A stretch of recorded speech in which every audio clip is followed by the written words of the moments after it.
Recently, I fell in love with a game called Vintage Story, and since the DayZ Facts video did pretty well, I thought, why not make another one with a similar format? When it comes to facts that you don't really need to know, I'm that guy. So today, I present you some Vintage Story facts that you can't live without. Have you ever had the question how Vintage Story came about?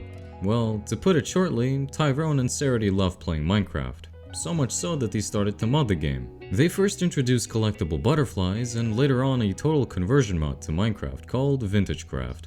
Due to the fact that the third-party modding APIs were becoming more limited, Tyrone switched his focus elsewhere. He got hired by Hypixel to develop a new standalone game called Hytale. However, the game was not something that Tyrone envisioned, thus he left shortly after to make his own game called Vintage Story. After 8 years, the indie dev team has grown from one programmer to a small team of passionate game developers. Do you live next to a body of water? Are your pockets filled to the brim with rocks? Are you waiting until your food is finally cooked? Well then grab that rock and skip it across a body of water, just like this. Out of all the tools, the golden scythe has the lowest possible durability, which is a measly 15 points. However, the steel shears have the highest durability, which is 9,500 points. You know when you want to take a desired amount of items from a stack and it takes quite a while? Well, you can just hold control and use the scroll wheel to quickly cycle through to the number of the item you want. The penning mechanic is quite unique and I haven't seen any other survival games implement it.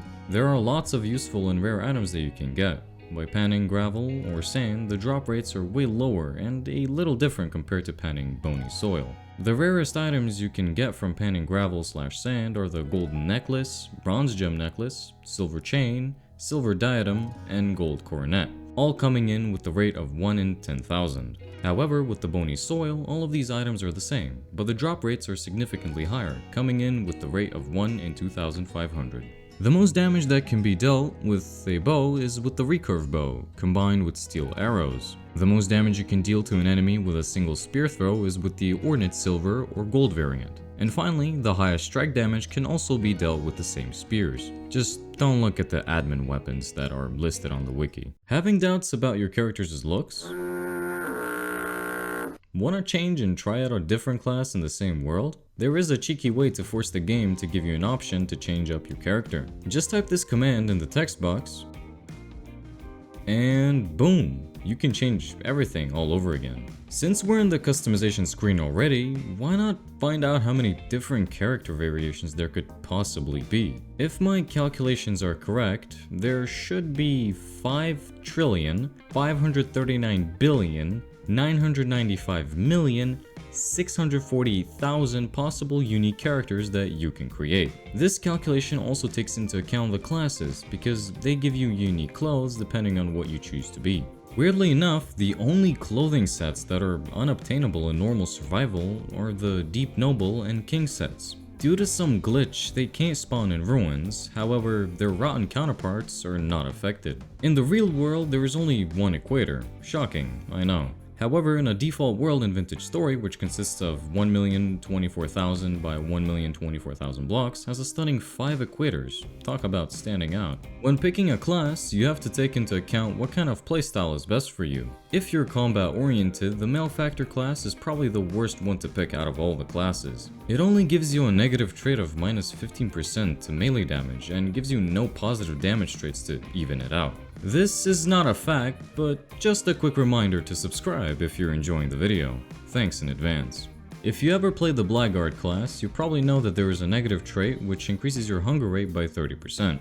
But this is not the only way you can increase that rate. If you're holding an item in your offhand slot, that rate goes up by 20%. If the outside temperature is below 0 whilst being outside, the rate could shoot up to 50% depending on how cold it is. So if everything aligns itself correctly, that is if you were a Blackguard carrying a torch in your offhand slot and freezing your ass off outside, you can increase the hunger rate by 100% and finally begin your bulking season. Snow is actually very responsive to the environment. If you're indoors, for example, the snowflakes can make it through an open window and then slide a little and stop. It's kind of hard to explain, but nevertheless, it looks really cool. If you happen across a large hailstorm and stand around not seeking shelter, you will actually start to take damage. Making clay molds and items is a complete game changer when it comes to progression. The item that requires the most clay to make is the clay oven, which is around 69 units. However, you don't need to fire it up in a pit kiln like the other clay items, and it can only be made by using fire clay. The clay item that requires to be fired up in a pit kiln and that needs the most of any type of clay is the storage vessel, coming in with a hefty 35 units. The most space you can have in your inventory is 64 slots. That is with the sturdy mining bag, but the thing with this option is that you can only carry around ores. The best option that lets you carry around anything is the sturdy leather backpack, which gives you a whopping 42 slots to work with.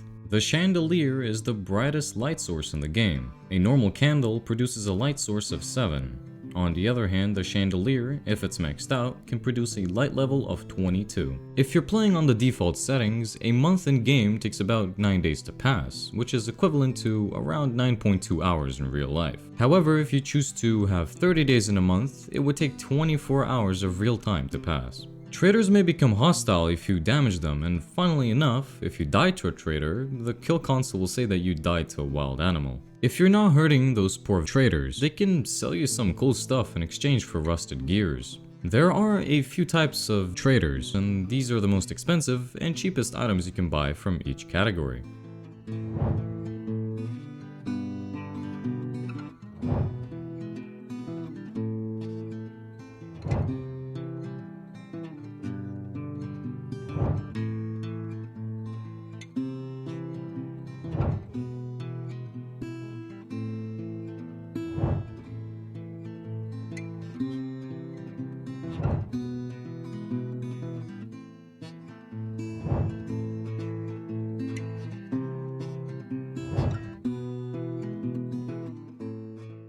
The fastest way to get drunk in the game is to down 10 liters of your favorite beverage, and then you can start feeling the grasp of reality slipping away.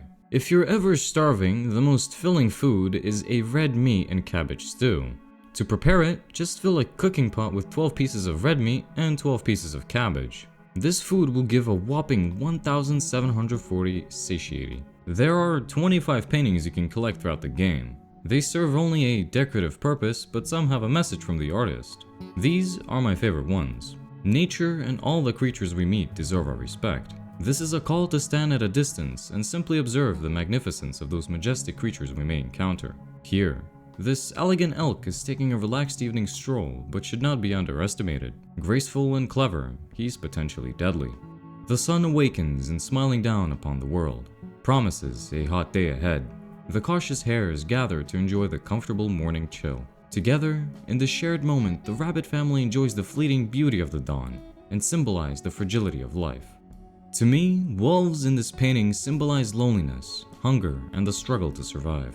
Nature is uncompromising, and I wanted to show the harsh environment hand in hand with peace and balance. This painting is a representation of the ability to experience a complete stillness within the comfort of the cold night. As you probably know, there is a lot of lore content in this game in the forms of letters, chronicles, and books. Like, there's a metric ton of this stuff, and I'm pretty sure I would go crazy if I read it all. Nevertheless, one chronicle piqued my interest by the name of Blind Bat Rickard. The story follows a young adventurous boy by the name of Rickard. It was harvest season, but he didn't really care. He was quite bored, in fact. When night fell, instead of going back home, he decided to go on a little adventure into a cave. He knew about the danger that lurked in these dark caves, but yet he continued to go forward. When the boy reached the cave's end, it suddenly collapsed, and little Rickard fell, damaging his fragile body. When he got his bearings, he realized that he was in some sort of maze. Everything was pitch black, he couldn't see a thing. He had to feel the cold stone walls to keep moving forward. After a little while, he heard a strange skittering noise behind, and he ran like never before. However, when fleeing, he crashed into a weird metal object that suddenly came to life. It turned toward him and shined a blinding light. Only, it wasn't a light, it was an eye. Days later, villagers found the little boy who was injured, shaken, and most shockingly, blind. His hands were extremely damaged, hinting toward the fact that he might have dug himself out of there. Sometime later, he would often tell this story to others, and every single time he would reveal that the metal thing that looked at him, its gaze never left, except when he told this story. Then, it would stare at somebody else.